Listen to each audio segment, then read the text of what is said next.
Au Seigneur, amen. Hey, on peut prendre nos places quelques instants. On va peut-être vous faire lever tantôt, mais je veux d'abord et avant tout vous dire merci pour... surtout merci au pasteur Jean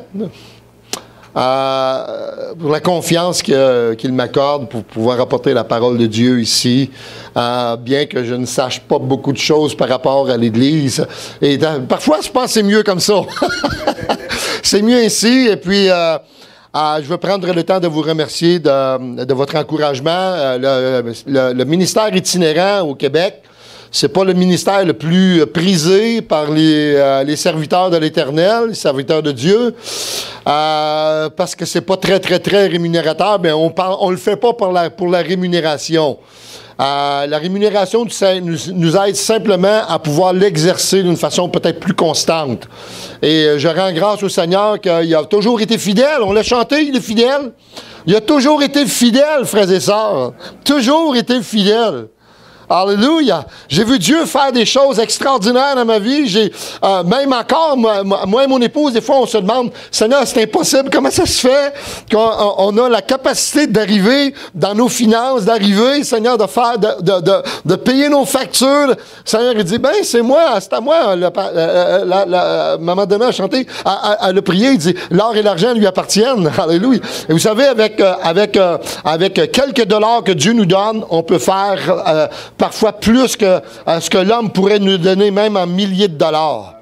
C'est Dieu qui fait fructifier son œuvre. Il est le roi des rois, il est le Seigneur des seigneurs.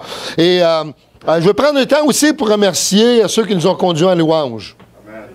Un louange de Pierre-Alexandre. Il est où, Pierre-Alexandre? Il est là, il est en arrière, c'est bon. Pierre-Alexandre, et toi, j'oublie ton nom. Pamela. Vous avez fait un travail vraiment formidable ce matin. J'aimerais te dire, Pierre-Alexandre, que les chants que tu as choisis étaient vraiment à propos. Je pense qu'ils ont même une portée prophétique. Amen. Les chants ont une portée prophétique. Et moi, j'aimerais vous encourager, tous ceux qui exercent un ministère, que ce soit dans la louange, peu importe, dans le service, que ce soit même pour nettoyer le bâtiment. Et si vous allez acquérir ce bâtiment-là, ça va prendre des gens pour s'en occuper. Et vous savez, frères et sœurs, tout ce qu'on fait, on le fait pour la gloire de Dieu. Amen. Amen. Alléluia. Et même dans les moindres services qu'on fait pour le Seigneur, il peut y avoir un aspect prophétique, frères et sœurs. Et je vous encourage à continuer de cette manière-là. J'ai vraiment aimé ton premier et ton dernier chant. Je les ai tous aimés, mais ceux-là particulièrement, parce que dans le premier chant, tu parlais de certaines choses prophétiques à l'intérieur. Il y avait des prophéties. L'Éternel nous parle encore et souvent par la prophétie, c'est-à-dire que des paroles qui sont inspirées par son esprit, qu'on donne aux enfants de Dieu pour qu'ils soient encouragés, bénis. Et afin qu'on puisse louer le Seigneur dans toute notre vie. Alléluia. Et le dernier chant qui dit, Seigneur, je veux être celui que tu veux que je sois. Amen. C'est pas facile, frères et sœurs. S'il y a quelque chose, si c'est votre prière, laissez-moi vous dire que c'est la prière la plus déterminante dans votre vie, mais c'est celle aussi la plus difficile à mettre, à appliquer dans nos propres vies. Seigneur, je veux être comme toi. C'est pas facile d'être comme le Seigneur, vous savez. Lui, il est saint, il est parfait. Nous, on n'est pas très saint, puis on n'est pas très parfait. Mais on est saints par Jésus-Christ, notre Seigneur. Le sang de Jésus-Christ nous a transformés, il nous a sanctifiés, donc on est les vrais saints. Les vrais, c'est pas d'être mort pour être saint. Il faut que tu sois vivant pour être saint. Si t'es pas vivant, t'es pas saint, t'es mort. Mais si t'es vivant, puis tu vis pour le Seigneur, t'es saint. Alléluia. On veut rendre gloire au Seigneur pour tout ça. Alléluia. Et j'ai bien aimé aussi le passage que le pasteur je vous dis, tout est prophétique ce matin. J'ai dit, Seigneur, j'en reviens pas. Tu sais, puis il dit, quand il l'a ouvert, il dit, fortifie les mains languissantes, affermissez les genoux qui chancellent. Dites à ceux qui ont le cœur troublé, prenez courage, ne craignez point. Y a-t-il des gens qui ont le cœur troublé? Des fois, on a bien de la misère à dire, ouais, je passe un moment difficile, mon cœur est assez troublé, mais on a, des fois, on dit on a de la fierté. Mais en fin de compte, c'est de l'orgueil. Tu sais. Puis on dit, non, je ne suis pas vraiment troublé. Mais soyons réalistes, soyons honnêtes avec nous-mêmes. On est plus souvent qu'autrement troublés à l'intérieur. Le Seigneur dit, prenez courage, ne craignez point. Votre Dieu, voici votre Dieu. La rétribution lui appartient. Il viendra lui-même, vous sauvera. Et après ça, c'est écrit, alors s'ouvriront les yeux des aveugles, s'ouvriront les oreilles des sourds, le boiteux sautera comme un cerf, alléluia, et la langue du muet éclatera de joie. Mais tout au long des chants, on a vu ces choses-là. On a parlé de danser, de sauter pour le Seigneur. Amen. Et on attend quoi pour le faire? Qu'est-ce qu'on attend pour le faire, frères et sœurs? Arrêtons de le chanter et appliquons-le dans nos vies. Amen. Hallelujah. Leur Dieu est le roi des rois et le Seigneur des... Et il mérite qu'on puisse lui donner toute l'expression de notre cœur. C'est facile de dire, « Oh Seigneur, je t'aime. Seigneur, je t'aime. » Mais David, un jour, tu sais, quand il est revenu d'une conquête, il s'est humilié, il s'est mis à danser comme un fou. Et sa femme qui était à la fenêtre dit, « Non, mais quel genre t'as fait de toi un idiot? » Mais il dit, je veux faire un idiot devant l'Éternel. Alléluia. Et David pouvait exprimer son amour qu'il avait pour le Seigneur. David n'est pas parfait. Mais je ne suis pas parfait. Il n'y a personne de parfait. Mais on peut faire tellement de choses pour la gloire du Seigneur. Amen. Alléluia. Alléluia. Amen. Quelques textes. On va regarder quelques... On va commencer avec 1 Corinthiens chapitre 9. On va essayer de passer au travers ce matin. 1 Corinthiens chapitre 9. Et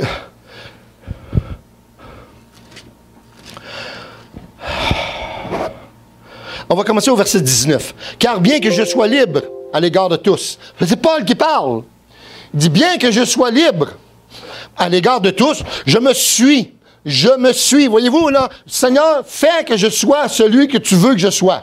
Il dit, je me suis rendu de serviteur de tous afin de gagner le plus grand nombre. Avec les Juifs, j'ai été comme un Juif, afin de gagner les Juifs. Avec ceux qui sont sous la loi, comme sous la loi, quoique je ne sois pas moi-même sous la loi, afin de gagner ceux qui sont sous la loi. Avec ceux qui sont sans loi, comme étant sans loi, quoique je ne sois point sans la loi de Dieu, étant sous la loi de Christ, afin de gagner ceux qui sont sans loi. J'ai été faible avec les faibles, afin de gagner les faibles. Je me suis fait tout à tous, afin d'en sauver de toute manière quelques-uns. Je fais tout à cause de l'Évangile, afin d'y avoir part. Ne savez-vous pas que ceux qui courent, et c'est là que je veux en venir, ne savez-vous pas que ceux qui courent dans le stade courent tous, mais qu'un seul remporte le prix. Alors, courez de manière à le remporter. Courez de manière à remporter la course de votre vie. Faites ça. Courez pas la course de votre voisin, courez la vôtre. Courez votre sprint. Courez votre course. Faites-le de tout votre cœur. Mettez-y toute votre énergie. Mettez-y votre cœur, votre âme. Mettez toutes vos pensées à courir cette course que Dieu a placé devant vous. Hallelujah. Philippiens chapitre 3. Philippiens, un petit peu plus loin, vous avez Galates, vous avez Éphésiens, vous avez Philippiens au chapitre 3, le verset... on va commencer... on pourrait lire tout le texte, mais Paul il dit au verset 12, « Ce n'est pas que j'ai déjà remporté le prix, ou que j'ai déjà atteint la perfection. Mais, et j'aime ça, mais je cours. Je cours. Paul, c'est un homme décidé. Je cours pour tâcher de le saisir, puisque moi aussi j'ai été saisi par Jésus-Christ. Avons-nous été saisis par Jésus-Christ?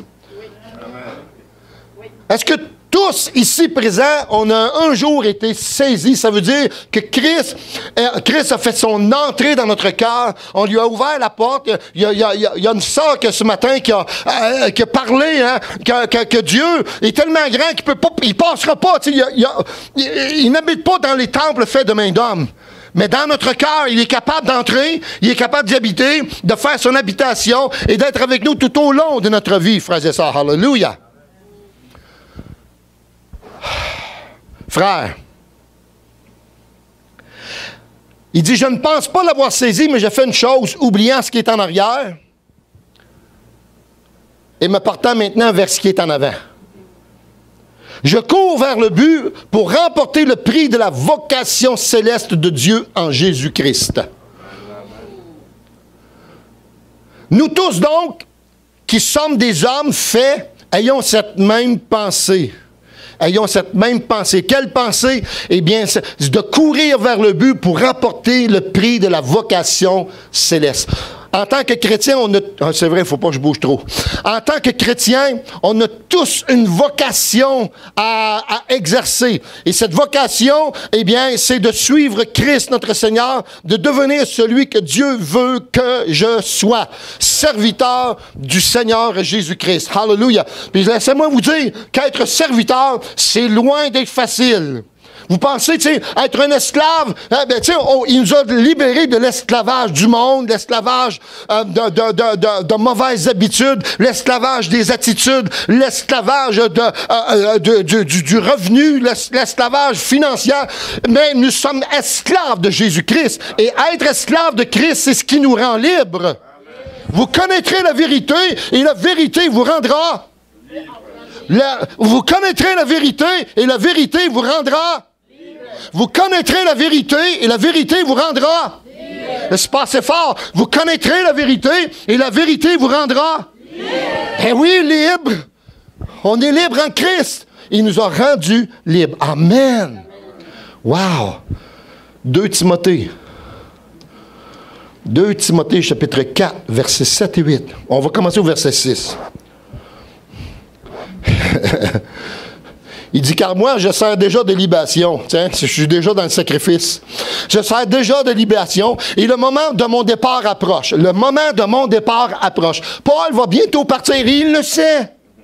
Et il le sait. Puis il dit à Timothée, il dit, j'ai combattu le bon combat. J'ai achevé la course et j'ai gardé la foi. Il dit, désormais, j'aime ça, désormais, il dit, mais il le sait, il le sait, il dit, désormais, la couronne de justice m'est réservée. Et Paul continue en disant, non seulement à moi, le Seigneur, le juste juge, me la donnera en ce jour-là, et non seulement à moi, mais encore à tous ceux qui auront aimé son avènement. Tous ceux qui auront aimé la présence de Jésus-Christ dans leur propre vie. Amen! Alléluia! On pourrait continuer avec le psaume 119, 32 qui dit « Je cours dans la voie de tes commandements, car tu élargis mon cœur. » Amen! Ça, j'aime ça. Même dans l'Ancien Testament, il y avait le concept de la course. Il y avait le concept. Puis vous allez voir, tu sais, je veux pas parler d'une course ce matin, mais je vais vous parler d'une discipline, de la discipline de la libération. La discipline qui libère les cœurs, qui libère les âmes. Alléluia! Acte 20, 24 dit « Mais je ne fais pour moi-même aucun cas de ma vie. Je ne fais pour moi-même aucun cas de ma vie comme si elle m'était précieuse, pourvu que j'accomplisse ma course avec joie et le ministère que j'ai reçu du Seigneur d'annoncer la bonne nouvelle de la grâce de Dieu. » Amen. Hallelujah. Wow. La bonne nouvelle, c'est que Dieu va vous faire grâce. La bonne nouvelle, c'est que la grâce de Dieu est présente dans nos vies.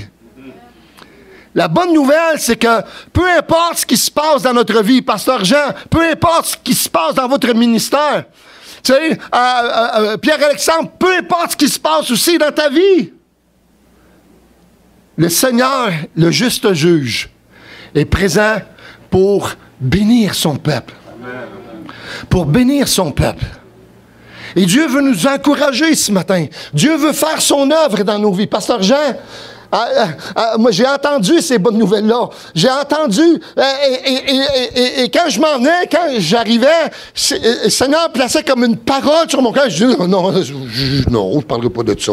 Je vais prêcher la parole, puis that's it, ça va finir là.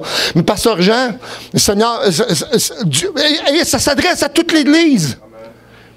Bien que les choses peuvent bien aller, Et nous prions que toutes les choses puissent s'ouvrir. Alléluia, que tout aille bien.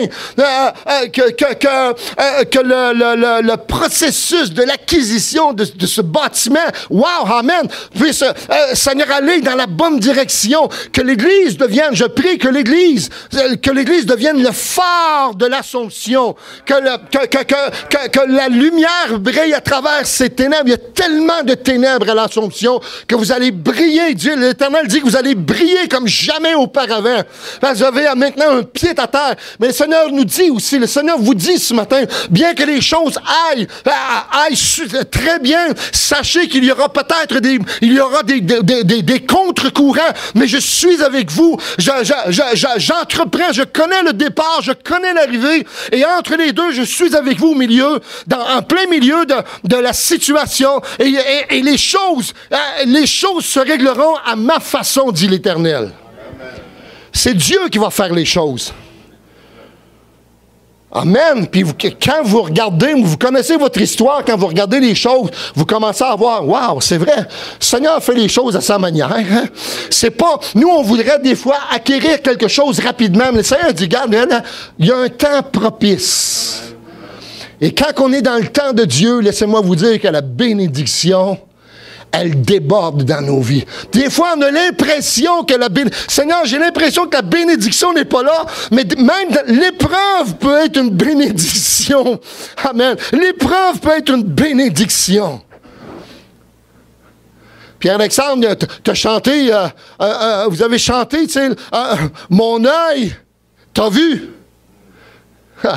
Mais très souvent, comme Job, son oreille avait entendu parler de l'Éternel. Puis vous connaissez l'histoire de Job. Tu sais, je ne veux pas la ramener sur le tapis, mais vous savez qu'en une journée, s'il y a eu un homme éprouvé, l'homme le plus éprouvé de toute l'histoire, l'homme éprouvé le plus éprouvé dans toute la parole de Dieu, c'est Job. Et sa détresse, son cœur en détresse, ça s'est prolongé sur... On croit que c'est une bonne année, une grosse année, mais ça a commencé avec la perte de tout. La perte de tout. Même la Bible dit que Job était l'homme le plus sage de toute la terre de son époque. Il était tellement prévoyant qu'il offrait chaque jour des sacrifices au cas où ses fils auraient péché.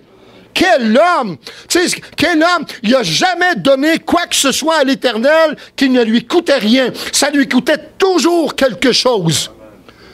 Puis vous savez, en une journée, il a été mis à l'épreuve, il a tout perdu, il a perdu ses enfants, il a perdu tous ses biens, il restait absolument rien, tous les bâtiments ont été détruits, et puis sa femme dit, il restait avec sa femme, pour lui donner comme le point final sur tout. Point final, Job, écoute, Job, écoute, là! Tu sais, là, la madame qui est fâchée, là! Job, écoute! Tu bénis encore l'Éternel après tout ce qui est arrivé? Mais elle dit, moi, j'en peux pas. Maudit Dieu, puis meurs! L'Éternel lui a dit, l'Éternel a donné, l'Éternel a enlevé, que le nom de l'Éternel soit béni. Wow! Est-ce que Job était parfait?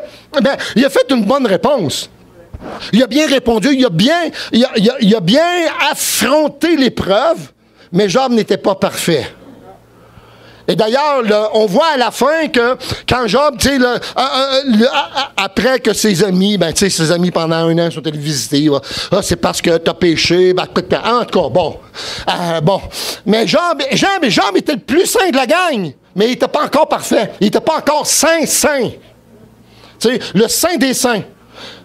Il n'y a rien qu'un saint des saints, Jésus. Mais Job dit à la fin, puis l'Éternel, la Bible, tu sais, vous regardez bien encore la bénédiction. Il a eu le double de tout ce qu'il avait auparavant.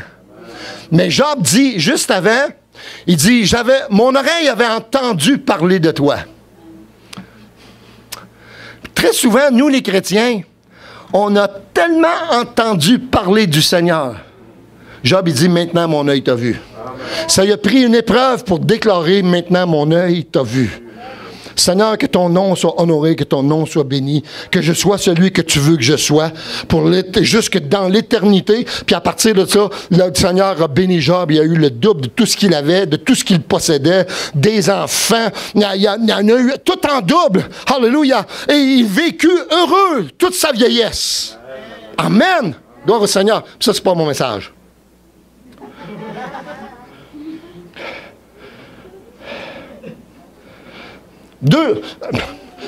J'ai écrit 2 illustrations. Est-ce que vous me permettez de vous les donner? OK.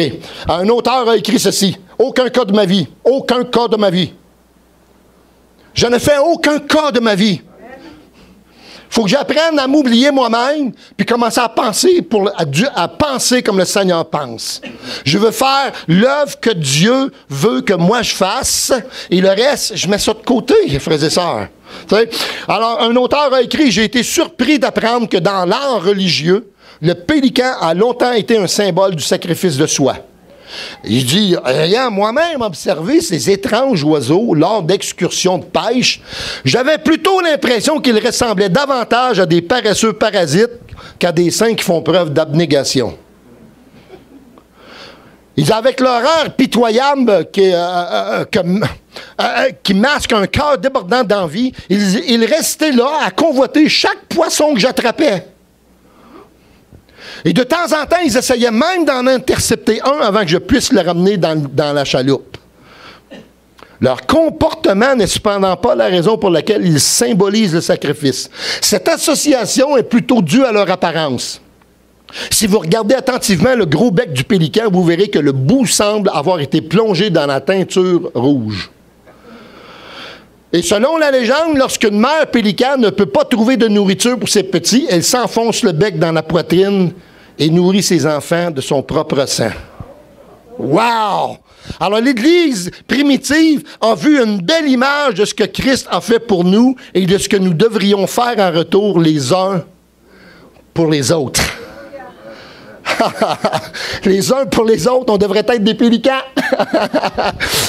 La légende du pélican ne parle donc pas seulement du Sauveur, mais aussi de nous, les enfants de Dieu, rachetés par le sang.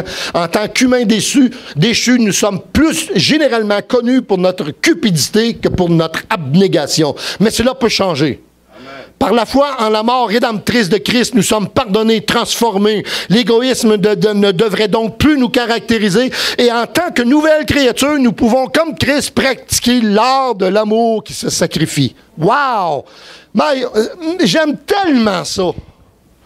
T'sais, moi, j'aime mieux des petites illustrations comme ça, là, qui ont à peu près 20 lignes, qu'un grand roman de 250 pages. D'ailleurs, j'aime pas les romans. Enfin, je lis pas jamais de romans. Une autre illustration, faites-vous bien votre travail. C'est qu'il y a plusieurs années, un incident a eu lieu dans une église de Minneapolis aux États-Unis. Au moment où le président du bureau de direction entrait dans l'église, il a vu un vieil homme qui se tenait au coin de l'édifice. Il semblait caresser les briques. Et le président, façonné par ce geste, s'approcha de lui et lui demanda « Pardonnez-moi, monsieur, mais vous semblez vous intéresser particulièrement à cette partie de l'Église. » Il dit, en tant que membre de cette Église, je suis curieux de savoir ce qu'il y a d'intéressant à propos de ces briques. Et le vieil homme répond, oui, je m'intéresse effectivement à ces briques. Voyez-vous, lorsque cet édifice a été construit, il y a plusieurs années, je travaillais à ce projet. En caressant les briques de la main, il dit, ces briques, c'est moi qui les ai posées. Et avec un sourire de satisfaction, il ajouta, et je pense que j'ai fait un bon travail. Il avait utilisé de bons matériaux et avait bien travaillé. L'édifice était solide et son coin était parfaitement d'aplomb. Son travail avait résisté à l'épreuve du temps. Amen. Notre travail à nous, en tant que serviteurs, doit aussi traverser l'épreuve du temps. Alors, qu'en est-il du coin où Dieu vous a placé? Vous êtes à l'Assomption, vous n'êtes pas à Lavaltrie, vous n'êtes pas à Repentigny, vous êtes à l'Assomption. Qu'en est-il du coin où Dieu vous a placé? Que ce soit votre travail dans l'Église ou votre occupation de tous les jours, vous devez construire sur le fondement de Christ. Vous pouvez le faire en faisant confiance au Seigneur pour qu'il vous accorde la sagesse et la force dont vous avez besoin. et en accomplissant votre travail de votre mieux, une tâche bien faite peut être un témoignage de l'œuvre de Dieu dans votre vie. Ah, ça, moi, c'est ce que je veux. Amen. Seigneur, je veux faire cette tâche, je veux bien la faire. Et même si ma tâche, c'est de laver les pieds de mes frères, je vais le faire avec plaisir. Des fois, il ne sent pas bon ses pieds, mais je vais les laver pareil. Tu sais, là, vous comprenez ce que je suis en train de dire? Et l'image, c'est, il y a des dénominations qui ont fait du lavement de pieds une institution. Mais c'est une image, c'est une illustration de ce que devrait être notre service. On doit aimer les frères et sœurs au point de nous passer en troisième. Dieu, mon frère et moi. J'ai la capacité de passer le troisième et de servir celui qui veut être le premier dans le royaume des cieux. Doit être serviteur de tous. Comment ça se fait? Et je sais que c'est pas comme ça ici, mais comment ça se fait que dans nos églises aujourd'hui, particulièrement nos églises au Québec, on a tellement de la difficulté à trouver des serviteurs pour faire toutes les tâches nécessaires pour que l'Église soit en bonne condition, que la brique ne s'effrite pas, que les matériaux avec lesquels on construit, c'est pas des matériaux physiques, mais c'est des matériaux spirituels qu'on utilise pour, en fin de compte, ériger, pour construire l'Église de Dieu. Comment ça se fait qu'on a de la misère à trouver? Moi, j'ai été serviteur dans toutes les églises où j'ai été. Ça a commencé par laver les toilettes. Mais je sifflais et je chantais en lavant les toilettes. Tu sais? Et le Seigneur fait son œuvre dans notre vie. Tu sais, t'es fidèle à une petite chose, il va t'en confier de plus grande. Alléluia. Alléluia. Frères et sœurs, on voit depuis... En fin de compte, je vais en arriver avec le message de ce matin. Il me reste 20 minutes. Alors, depuis quelques années, avez-vous remarqué quelque chose? Et même, c'est la tendance, hein? Et plus on avance, plus on voit de gens qui courent dans les rues, qui font du jogging. Il y a des gens qui disent, tu sais, là, y a-tu quelqu'un qui peut s'unir à moi pour me tenir je veux me mettre en forme. Et vous remarquez? C'est un PA. Moi, j'avais envie de te répondre, mais viens travailler avec moi, toi, tu vas être en forme. Alors, mais tu sais, c'est de plus en plus fréquent et la plupart d'eux courent pour se maintenir en santé et pour perdre du poids. Mais une femme, Barbara Miner, journaliste, a demandé à plusieurs administrateurs qui couraient chaque jour à quoi ils pensaient en faisant leur exercice. Voici les réponses. L'un disait, mes pensées se portent habituellement sur des choses immédiates et des problèmes à résoudre. Ce matin, par exemple, j'ai pensé à l'importante réunion que j'aurai aujourd'hui. Un autre a dit, quand je dois me presser toute la journée, il est pour moi enrichissant de commencer la journée en regardant le lever du soleil, en observant un écureuil ou en voyant tomber des glands. Drôle de pensée. Hein? Un autre disait, j'aime regarder les t-shirts des autres coureurs et je me demande quelle est leur occupation. Tu sais, là, ouf. Il y en a des... En tout cas, alors Miner parle ensuite de Tom Clark qui faisait remarquer que la différence entre celui qui court pour se maintenir en santé et le véritable coureur, c'est sa discipline mentale. Clark disait, celui qui fait du jogging a fortement tendance à se dissocier de ce qu'il fait pendant qu'il court. La plupart d'entre eux disent qu'ils se servent de ce temps pour planifier leur journée. Très peu se concentrent sur la course elle-même. Le chrétien est appelé à se concentrer sur sa course qu'il entreprend avec le Seigneur Jésus-Christ. Dans la course de la vie chrétienne, il y a beaucoup trop de personnes qui font du jogging, mais très peu sont de véritables coureurs. Moi, je veux devenir un vrai coureur. Un vrai coureur. Notre service pour le Seigneur ne sera pas récompensé par une couronne de gloire si nous ne faisons que semblant de courir. Je ne veux pas faire semblant. Alors, concentrons-nous pleinement sur la course. Courez-la de façon à remporter le prix. Courez pour gagner. Courez pour gagner. Alléluia. Alléluia. Paul avait gagné. Paul avait déjà gagné. Paul savait déjà que le prix lui était attribué. Mais pour donner de l'encouragement à son fidèle compagnon Timothée, il dit, écoute Timothée, et moi j'ai combattu le bon combat. Je l'ai, tu le sais, tu m'as accompagné tout au long de mon service. J'ai combattu le bon combat. Ça n'a pas été facile. Tu sais, dans la vie chrétienne, il n'y a rien de facile. Si c'est facile, ben tu vas devenir un champignon. Mais moi, je veux être plus qu'un champignon, je veux être un chêne, je veux un cèdre. Moi, j'aime mieux encore le cèdre du Liban, qui est majestueux, qui est grand, qui est fort, qui est pratiquement indéracinable. Je veux être un cèdre du Liban.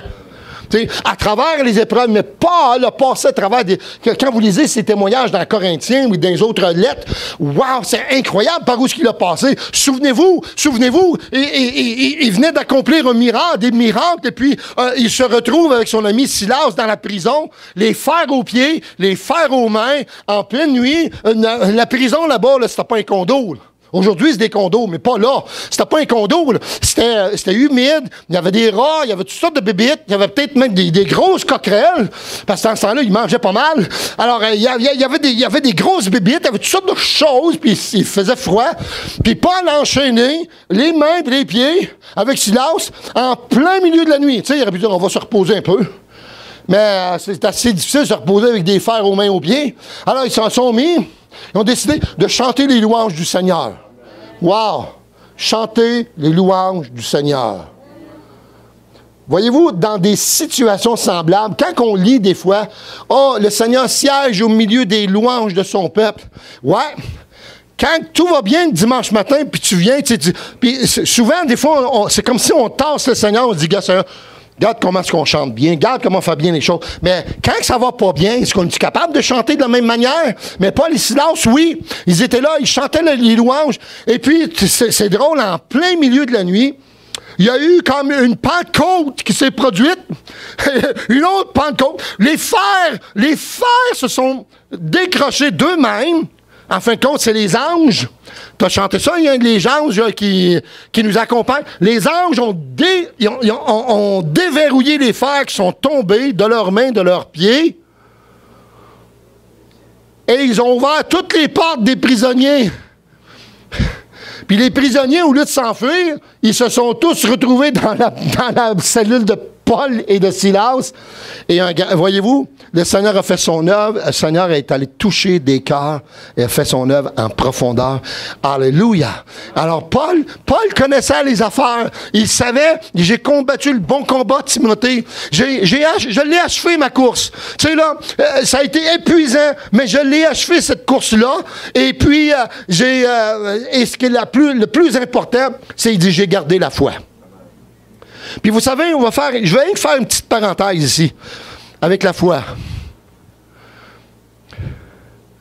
Vous savez, la Bible dit que tout est possible à celui qui croit. Est-ce que vous êtes d'accord que ça parle de foi? Mais ce n'est pas une foi intellectuelle. C'est même pas... tu sais, là, Dieu nous a donné la foi pour être sauvés, pour croire que Jésus-Christ est assez puissant pour nous donner la vie éternelle simplement par le sacrifice de son sang. Vous croyez ça? C'est même pas cette foi-là qui parle. La foi, c'est celle qui est vraiment ancrée dans l'Esprit Saint, qui nous rappelle continuellement l'œuvre de Christ. J'ai mis ma foi en Dieu le Père, le Fils et le Saint-Esprit, qui sont un, quand ils ne se contredisent jamais, ils ont toujours la même pensée, ils ont toujours la même opinion, ils ont toujours la même force, ils ont toujours la même puissance, ils ont toujours la même grâce. Et la foi qui est ancrée dans le Saint-Esprit, parce que nous, maintenant, là, le Dieu qui vit sur cette terre, c'est pas Jésus, c'est le Saint-Esprit. C'est le Saint-Esprit qui est l'Esprit de Christ. Alléluia. C'est pour ça que des fois on dit, Jésus habite dans mon cœur. C'est pas Jésus qui habite dans vos cœurs. C'est le Saint-Esprit qui est venu faire son habitation dans votre cœur. Et Jésus est assis à la droite de la majesté divine dans les lieux célestes. Et maintenant, le Dieu qui est actif, le Dieu qui est puissant sur cette terre, c'est le Saint-Esprit qui habite en chacun d'entre nous. Et c'est cette foi-là, frères et sœurs, c'est de cette foi-là qu'on doit cultiver continuellement. J'espère que vous me comprenez. Je ne suis pas en train de dire il faut plus avoir la foi en Christ. C'est pas ça, là. Vous avez la foi en Christ, vous avez la foi en Dieu. Les démons croient en Dieu. Et ils tremblent, eux. Nous, il y a bien du monde qui... Tu sais, moi, j'ai mon beau-frère qui est en phase terminale du cancer. J'ai mon neveu qui a 38 ans, qui est en phase terminale du cancer. Je suis allé prier avec lui, je suis allé lui présenter l'Évangile, puis il se dit, il est fermé, il est pas prêt à entendre la vérité que Christ peut faire toute la différence dans sa vie.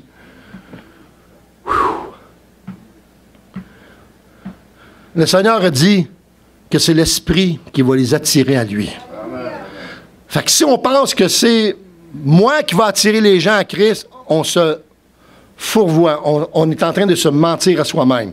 Mais si vous croyez que c'est l'Esprit de Dieu qui est en vous, qui a la capacité, qui a la puissance de changer les cœurs, là, ça fait toute la différence. Moi, je suis convaincu d'une chose. Je suis convaincu que Dieu va parler dans son cœur. Quand j'ai prié pour lui, j'ai dit, tu vas le savoir. Tu vas le savoir dans ton cœur. Quand Dieu va agir dans ta vie, tu vas le savoir. Mais peut-être qu'il y a besoin d'aller jusqu'au point presque mort avant d'ouvrir son cœur. Mon père est décédé. Il a entendu l'Évangile. J'ai annoncé l'Évangile. D'ailleurs, je l'ai pratiqué tout au long. Depuis ma conversion, quand mon père me reniait, tu sais, puis il me dit, c'est comme s'il me disait, t'es plus mon fils, va-t'en, je veux rien savoir. J'ai mis en application la parole de Dieu qui dit, honore ton père et ta mère. T'honores pas ton père parce qu'il est bon. T'honores pas ta mère parce qu'elle est bonne. T'honores ton père et ta mère parce que c'est un commandement de l'Éternel. Puis mon père, c'était pas si bon. Il était pas si bon que ça. Mais mon père avait un problème spirituel à l'intérieur. Moi, je le savais. Alors, j'ai continué à aller chez nous, à aimer mon père, à jamais le contredire, entre guillemets, à jamais l'affronter. Mes frères le faisaient tous, moi non. Et à la fin de sa vie, il était en train de mourir d'emphysème, puis il fumait encore. Puis il meurt d'emphysème, là. Puis il y avait sur son lit d'hôpital, dans ce temps-là, on avait le droit de fumer à l'hôpital. Et il y avait son paquet de cigarettes, puis il fumait, puis il disait qu'il voulait arrêter de fumer. Ben, c'est un petit peu tard, là. Alors, fume donc. Tu sais? Alors, il était là, et puis là, je commence à lui dire, Père, il faut que je te dise quelque chose. Tu sais que tu vas passer, hein? Mon père, il dit, je le sais, oui. Il dit, maintenant, je viens de te dire que je t'aime, bien que Jésus t'aime encore plus. Il dit, je le sais, ça paraît. Il me dit que toutes les années que je suis allé chez nous, que j'ai honoré mon père, il dit, ça paraissait que tu m'aimais. Mon père avait besoin d'amour. Mon père avait besoin d'être apprécié. C'est pour ça qu'il comptait toutes sortes de choses pour qu'on soit émerveillé de ses exploits. Tu sais, il pouvait monter un arbre plus vite qu'un écureuil. Voyons donc. Tu sais, c'est impossible. Tu sais, puis c'est un homme qui était extrêmement fort, qui disait, puis il pouvait faire. Mon père était fort, mais quand même pas à ce point-là. Là. Tu sais, là, il était presque Samson, mais non. Tu sais, mais voyez-vous, mais sur son lit d'hôpital, j'ai dit, Père, il faut que je te dise que je t'aime, puis il faut que je te dise que Jésus t'aime tant qu'il est mort pour toi sur la croix du Calvaire. J'ai expliqué, j'ai parlé du salut pendant à peu près 15 minutes. J'ai dit, Père, j'aimerais ça prier avec toi. Là, j'avais des craintes, hein. Je me disais, il ne voudra jamais. Mais mon père, la première fois de sa vie, il me dit oui. Il m'a donné la main. Mon père ne m'a jamais donné la main. Jamais. Tu sais, des fois, vous avez des fils, là, quand votre fils arrive à la maison, vous lui serrez la main, vous lui donnez l'accolade. Jamais mon père a fait ça. Jamais. Mais je l'ai aimé pareil. Je l'ai aimé dans son imperfection. Parce que Christ m'a aimé de cette manière-là. Et puis, je disais, Père, j'ai dit, est-ce que tu veux qu'on prie ensemble? Il m'a dit oui, il m'a donné la main. Mon père m'a donné la main, j'ai prié avec lui. Comme si j'étais à sa place. J'ai demandé pardon à Dieu pour le péché, pour l'homme que j'étais, pour celui qui savait qu'il s'était éloigné, pour celui qui faisait toutes les choses pour lui-même, en oubliant Dieu. Mon père était très religieux, mais il sortait de l'église, il voulait tuer tout le monde. Alors, il a compris qu'il était pécheur. Puis j'ai dit, à la fin de la prière, j'ai dit Amen. J'ai dit, Père, si tu as prié, si cette prière-là, tu te l'es accaparée, puis tu l'as. Pour toi, là, c'est exactement l'expression de ton cœur. Tu l'as dit avec tout ton cœur. Mais Seigneur Jésus te dit que tu es sauvé. Comme le larron sur la croix. Il n'a pas eu le temps de faire une seule bonne œuvre pour prouver qu'il était un nouveau-né. Puis mon père, je le sais qu'il a donné sa vie parce que ses yeux ont changé. J'ai vu l'aspect de ses yeux changer. J'ai vu une larme dans l'œil de mon père que j'avais jamais vu auparavant. Alors, quand nous serons dans l'éternité, je vais pouvoir serrer mon père de nouveau. Ma mère, de la même chose. T'sais, alors, frères et sœurs, tout est possible à celui qui croit, qui a mis sa foi ancrée dans la présence du Saint-Esprit. Alléluia. Gloire au Seigneur. Mais que le Seigneur est bon. Alléluia. Alors, j'ai combattu le bon combat. J'ai gardé la foi. J'ai gardé cette foi-là. Alléluia. Et ça nous donne la couronne de vie. Alléluia. Alléluia.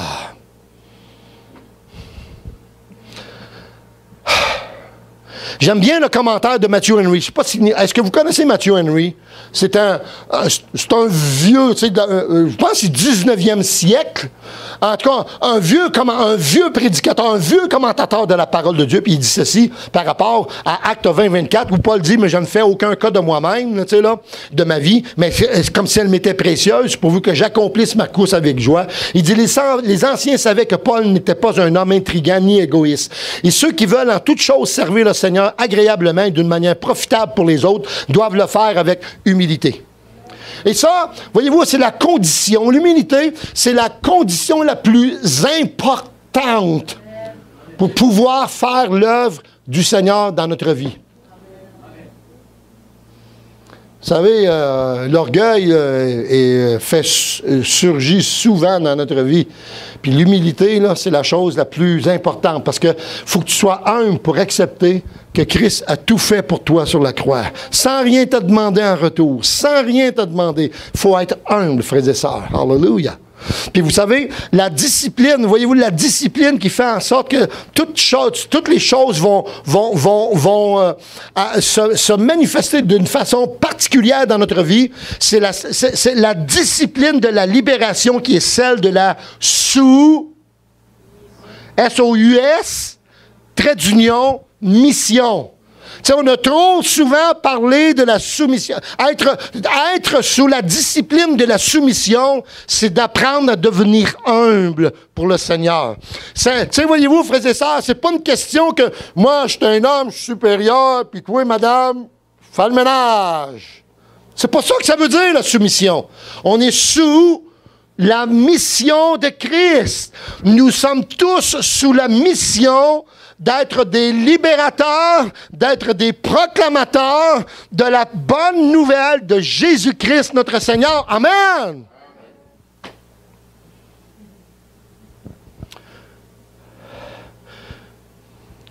Voyez-vous, moi, est-ce que je vous en ai déjà parlé? J'ai déjà été un adepte de l'athlétisme. Oui, quand j'étais jeune, là, je n'étais pas rien de fort, je n'étais pas rien de beau. Je courais vite! Je courais vite! Tu sais, j'aimais l'athlétisme et ma discipline préférée, naturellement, c'était la course, particulièrement le sprint aujourd'hui, c'est le 100 mètres. Dans ce temps-là, c'était le 100 verges. Et puis, le 400 verges. Ça, c'était mes disciplines préférées. Et j'avais été sélectionné pour les Jeux olympiques provinciaux dans les années 60, fin 60, début 70. Et là, on a commencé des entraînements, des sessions d'entraînement qui demandaient une discipline très serrée. Et tous les soirs, après les heures d'école, tous les soirs, on devait se retrouver sur le terrain d'athlétisme de la ville dans le but de mettre à l'épreuve nos capacités et nos aptitudes. Voyez-vous, on fait ça pour une couronne de laurier. Tu sais, on est prêt, tu sais là, tu sais quelque chose que t'aimes, tu sais, t'aimes ça, j'aime ça faire ça. T'arrives de ton travail, tu dis, oh moi ça j'aime ça faire ça, je fais comment, tu sais, je commence. Mais si on aimerait le Seigneur de cette manière, je peux vous dire qu'on ébranlerait les royaumes des ténèbres, tu sais. On ébranlerait le royaume des ténèbres. Et puis, on répétait sans cesse notre départ. Tu sais, moi, là, j'étais dans le sprint, tu sais, du 100 mètres. Et puis, vous savez, on ne s'entraînait pas à courir plus vite. Tu peux pas courir plus vite que tu cours. Mais tu peux partir plus vite que tu pars. Et le départ est la chose la plus importante dans la course du sprint. Fait qu'on répétait sans cesse notre départ. Et une fraction de seconde pouvait faire la différence entre la victoire et la défaite. Une fraction. Tu sais, pasteur, là, quand ils chronomètrent, là, tu sais, il regarde, il va-tu être en bas du 10 secondes pour le 100 mètres? 9,90! Wow! L'autre, 9,89! Maintenant, on est rendu au centième de fraction de seconde, tu sais, là. Mais c'est ce qui fait la différence entre la victoire et la défaite. Bien entendu, pour un athlète, la victoire, c'est l'objectif ultime pour y arriver. Vrai? Alors, nous, est-ce qu'on est prêts à tout pour arriver à gagner la course que le Seigneur a mis devant nous? Pour ça, on a besoin d'être dans la discipline de la soumission, qui est la doctrine, qui est en fin de compte la discipline de la libération. Parce que quand tu es sous la mission de Christ, tu n'es plus pris avec toutes les choses de ce monde. T'sais, ne vous conformez pas au siècle présent, mais soyez transformés par le renouvellement de l'intelligence. Et voilà! Ça fait toute la différence, frères et sœurs. Le succès consiste... Voyez-vous, Charles Swindoll a écrit ceci, j'aime bien cet auteur-là. Il dit, le succès consiste à essuyer des échecs successifs sans perdre votre enthousiasme. Si tu as des échecs, mais tu ne perds pas ton enthousiasme. Tu sais, là, c'est comme... même aujourd'hui, tu sais, il y a des gens qui vont faire un... par exemple, les chanteurs. Ils sont en train d'enregistrer un CD, un disque, mais ils ne chantent pas une fois. Des fois, ils vont chanter 150 fois avant de dire « Ouais, ça, là, c'est la bonne. » C'est la même chose avec nous dans la vie chrétienne. Non, Seigneur, ça ne marche pas, c'est pas assez. Je continue. Je vais faire encore mieux. Seigneur, c'est pas encore... Je vais faire encore mieux. Thomas Carlyle a dit ceci, l'étude de l'histoire n'est que celle d'hommes et de femmes d'exception. Puis vous savez quelque chose? Tous, autant que vous êtes ici ce matin, vous êtes tous des hommes et des femmes d'exception. J'espère que vous comprenez l'expression. Vous êtes tous des champions ou des championnes de Dieu à votre manière. Si Dieu vous a donné un talent, eh bien, accomplissez ce talent-là. Si Dieu vous en a donné 5, faites-les fructifier. Mais ne mettez pas à terre. Tu sais, là, il faut que ça produise des intérêts pour le royaume de Dieu. Alors, si votre service pour Dieu, c'est de simplement donner une bouteille d'eau à celui qui apporte la parole pour pas qu'il manque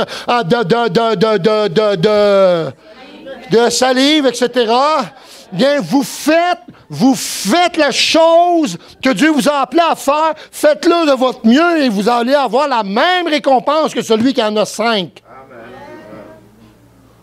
Même un verre d'eau à quelqu'un, rien que parce que c'est un serviteur de l'Éternel, vous dites en passant, je vous donne un verre d'eau, là, il ne perd pas sa récompense. Donc, frères et sœurs, c'est important. Puis la Bible est remplie d'hommes et de femmes d'exception, parce que si vous ôtez les personnages de la parole de Dieu, vous ne parviendrez pas à vous y retrouver. Elle deviendra, pour ainsi dire, pleine de concepts abstraits sans aucun rapport avec la vie courante. Donc, les personnages relient les Écritures à la réalité. Les personnages relient les Écritures. Donc, vous êtes un instrument de Dieu qui allait relier les Écritures, ce qui est écrit dans la parole de Dieu, aux réalités de votre vie puis de ceux de votre entourage. Quand les gens disent « Wow, comment est-ce qu'il fait pour passer au travers une telle épreuve? J'ai jamais vu quelqu'un faire de cette manière-là. » Vous reliez les Écritures à la réalité. On est appelés à ça, frères et sœurs. Wow! Est-ce que vous le croyez? Est-ce que vous croyez que Dieu peut se servir de vous comme un champion ou une championne? Wow! Puis ça n'a pas d'importance. Ça n'a pas d'importance qui vous êtes. Vous pouvez être un homme ou une femme âgée. Vous pouvez être un enfant. Ça n'a pas d'importance. Moi, j'ai entendu des témoignages, j'ai vu des gens, je sais pas, je pense que je l'ai dit la dernière fois, mais je vais vous le répéter. Tu sais, il y a un pasteur était là, puis c'était une réunion pour les enfants, et puis il a fait un appel pour que les enfants se convertissent. Il y a 75 enfants qui se sont avancés en avant. Ils ont commencé à louer Dieu. Une grande majorité des enfants qui s'étaient avancés sans connaître ont été baptisés du Saint-Esprit et ils commençaient à louer Dieu, à prier, à intercéder dans d'autres langues. Dans ce cas-là, frères et sœurs, je suis ouvert à ce que tous parlent en langue. Alléluia. Et là, tous les enfants étaient là, tous ceux qui étaient baptisés, ils priaient dans d'autres langues. Et puis, et le pasteur a remarqué particulièrement un petit, il avait à peine 5 ans, c'était un petit Mexicain, puis il priait en d'autres langues, il parlait pas en espagnol, mais il priait dans une autre langue, on ne sait pas c'était quoi la langue, ça peut être une langue, un dialecte africain, ou je ne sais pas, mais il parlait en d'autres langues, et puis après 20 minutes, du fond de la salle, il y a un monsieur qui se lève, puis qui s'en vient jusqu'en avant. Un homme à la peau basanée, les cheveux noirs. C'était un Mexicain qui avançait et puis qui est venu se placer juste à côté du jeune enfant. Et là, le pasteur a compris que l'enfant intercédait envers cet homme qui était son père. Et ce monsieur, cette journée-là, s'est converti et a été baptisé du Saint-Esprit. Amen! Alléluia! Frères et sœurs, vous savez... Ça l'arrive encore de nos jours parce que c'est une histoire de notre époque. Ça l'arrive encore, frères et sœurs. Puis je vous dis, j'ai un que 2 pages, s'il vous plaît. Excusez-moi, je devais en avoir 24. Non, j'en ai 10. Mais ça n'a pas d'importance. Je pense que c'est ce que Dieu voulait nous dire ce matin, frères et sœurs.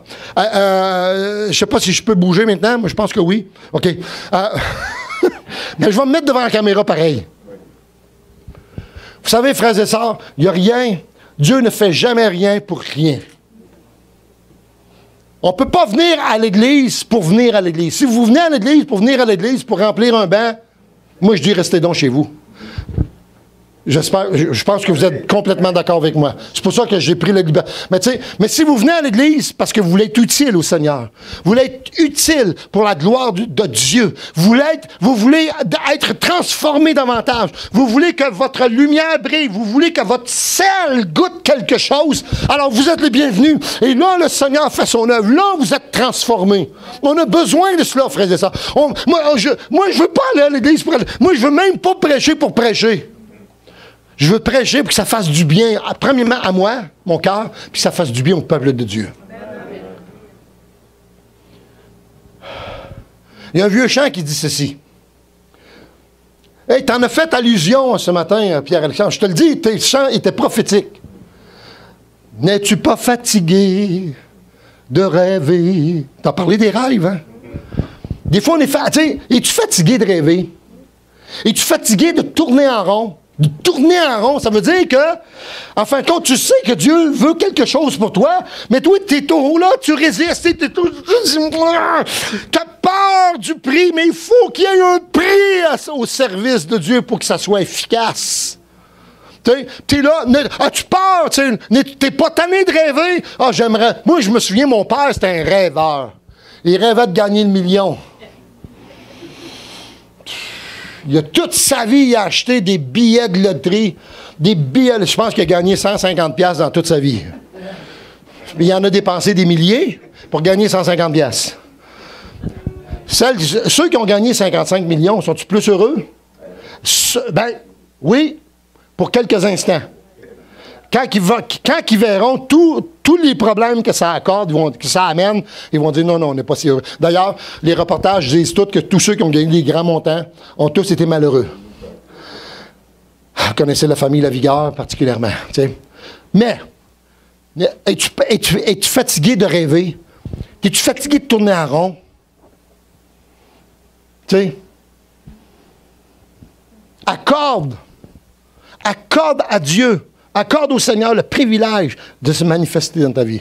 N'es-tu pas fatigué de rêver? N'es-tu pas fatigué de tourner en rond? Tu sais? Donne-les. Donne-les à Jésus.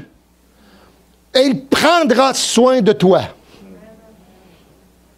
On donne nos soucis au Seigneur et il prend soin de nous par son esprit. Puis je peux vous dire que si vous décidez de mettre toute chose entre les mains de l'Esprit de Dieu, votre vie ne sera plus jamais la même. Vous savez, regardez bien, Jésus est entré dans notre vie, il a fait de nous qui? De nouvelles créations. Un nouveau-né. Mais un nouveau-né, il ne sait pas grand-chose. Puis remarquez, là, vous lirez le livre des Actes des Apôtres cette semaine, lisez-le plus qu'une fois. Tu sais, c'est un défi, je vous lance, faites-le si vous voulez, faites-le pas, mais si vous le faites, c'est vous qui en tirez bénéfice. Lisez le livre des Actes des Apôtres, vous allez voir comment le Seigneur s'est manifesté dans le... Ils ont cru. Les apôtres ont cru que le Saint-Esprit pouvait faire des choses à travers leur vie, et ils en ont fait. Et ça n'a pas changé. Le Saint-Esprit est toujours le même hier, aujourd'hui, pour l'éternité, peut faire la différence dans votre vie.